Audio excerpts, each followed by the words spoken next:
যদি আপনাকে বলা হয় মাত্র 1 মিনিটের একটি দোয়া আর আল্লাহ মাফ করে দেবেন 90 বছরের গুনাহ, আপনি কি বিশ্বাস করবেন নাকি বলবেন এটা কি সম্ভব? কিন্তু প্রিয় ভাই ও বোন, এটা কোনো বানানো কথা নয়, এটা রাসূলুল্লাহ সাল্লাল্লাহু আলাইহি ওয়াসাল্লামের শেখানো দোয়া। আজকের এই ভিডিওতে আমি আপনাকে সেই দোয়াটি শোনাবো, তার অর্থ বলবো এবং কিভাবে পড়লে এই অগণিত সওয়াব পাওয়া যায় তা জানাবো। সুবহানাল্লাহি ওয়া বিহামদিহি।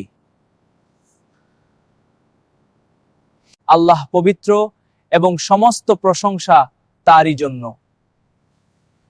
এই ছোট্ট বাক্য কিন্তু ওজনের দিক থেকে কিয়ামতের মিজানে অনেক ভারী। কিন্তু আল্লাহ এতটাই দয়ালু, তিনি অল্প আমলের বিনিময়ে বিশাল মাফ করে দিতে প্রস্তুত।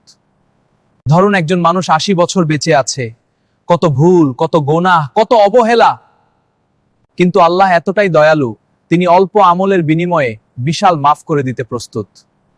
ফজরের পর ঘুমানোর আগে হাঁটতে হাঁটতে, রান্না করতে করতে, অফিসে বসে আল্লাহকে স্মরণ করি এবং তার প্রশংসা করি। কোনো নির্দিষ্ট সময় নেই, শুধু নিয়ত দরকার। প্রতিদিন 100 বার চাইলে ভাগ করে পড়তে পারেন। গুনাহ মাফ, নেকি বৃদ্ধি, অন্তরে প্রশান্তি, আল্লাহর নৈকট্য লাভ, দুনিয়া ও আখিরাতে বরকত। আমরা দুনিয়ার জন্য কত চেষ্টা করি, কিন্তু আখিরাতের জন্য 1 মিনিটও দেই না। আজ থেকে বদলে যাই। ভাবুন, যদি আজ রাতে আমাদের জীবনের শেষ রাত হয়, আমরা কি প্রস্তুত? হে আল্লাহ, আমাদের গোপন ও প্রকাশ্যাপক গুনাহ মাফ করে দিন। আমাদের শেষ পরিণতি ঈমানের সাথে করুন। আমিন। সুবহানাল্লাহ, সুবহানাল্লাহ। যদি আজ নতুন কিছু শিখে থাকেন তাহলে ভিডিওটি সেভ করুন, শেয়ার করুন, কমেন্টে লিখুন সুবহানাল্লাহি ওয়া বিহামদিহি।